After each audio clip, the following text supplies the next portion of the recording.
ఓం శ్రీ గణేశాయ నమః. అందరికీ నమస్తే అండి. తెలుగు పంచాంగానికి స్వాగతం. ఏప్రిల్ 5వ తేదీ ఆదివారం. స్వస్తి శ్రీ పరాభవ నామ సంవత్సర ఉత్తరాయణం వసంత ఋతువు చైత్రమాసం శుక్లపక్షం ఆదివారం రోజు పంచాంగంలో సూర్యోదయం, సూర్యాస్తమయం, తిథి, నక్షత్రం, శుభ అశుభ సమయాలు, శుభముహూర్తాలతో పాటు నేటి మంచి మాటను తెలుసుకుందాం. ఇలాంటి పంచాంగం వివరాలు తెలుసుకోవాలనుకుంటే మా ఛానల్‌ను సబ్స్క్రైబ్ చేసి పక్కనే ఉన్న బెల్ ఐకాన్‌ను ప్రెస్ చేయండి. సబ్స్క్రైబ్ చేయడం ద్వారా ప్రతిరోజు పంచాంగం మీకు టైంకి చేరుతుంది. మీకు ఈ వీడియో ఉపయోగపడితే ఒక చిన్న లైక్ చేసి మాకు సపోర్ట్ చేయగలరని ఆశిస్తున్నాను. ఇక పంచాంగం వివరాలు చూద్దాం.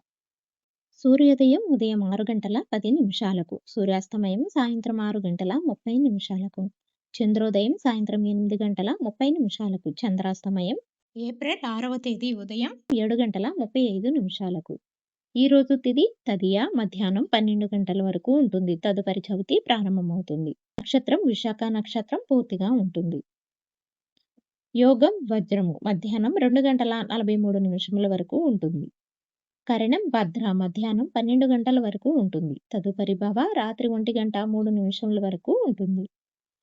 ఈ రోజు అశుభ సమయాలు రాహుకాలం సాయంత్రం 4:30 నుండి 6 గంటల వరకు ఉంటుంది. యమగండ కాలం మధ్యాహ్నం 12 గంటల నుండి 1:30 వరకు ఉంటుంది. గుళికా కాలం మధ్యాహ్నం 3:22 నుండి 4:54 వరకు ఉంటుంది. దుర్ముహూర్తం సాయంత్రం 4:25 నుండి 5:13 వరకు ఉంటుంది. వర్జము తెల్లవారుజామున 4:35 నుండి 6:22 వరకు ఉంటుంది. ఈ రోజు శుభ సమయాలు అభిజిత్ ముహూర్తం ఉదయం 11:54 నుండి 12:43 వరకు ఉంటుంది. అమృతకాలం మధ్యాహ్నం 2:23 నుండి 4:09 వరకు ఉంటుంది. బ్రహ్మ ముహూర్తం తెల్లవారుజామున 4:34 నుండి 5:22 వరకు ఉంటుంది. ఈ రోజు విశేషాలు సంకటహర చతుర్థి.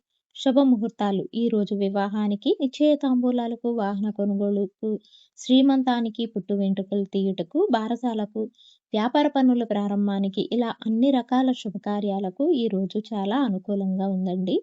చివరిగా నేటి మంచి మాట.